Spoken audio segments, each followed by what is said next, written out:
It is difficult to tell you how proud I am to see all of you here in Malta, united today.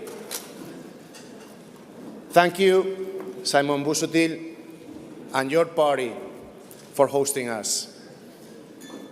Thanks to you, today Malta is the most important member state for all of us.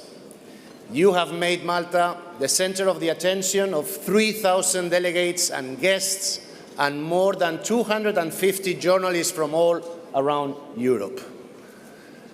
I would be surprised if the socialists on this island would be able to gather a football team of European socialists.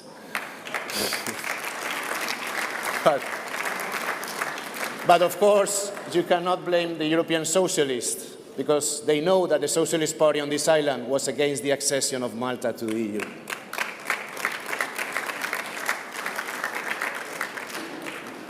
Thank you also, Lawrence Gonzi and Fede Kadami, all of you, and all of you in the party.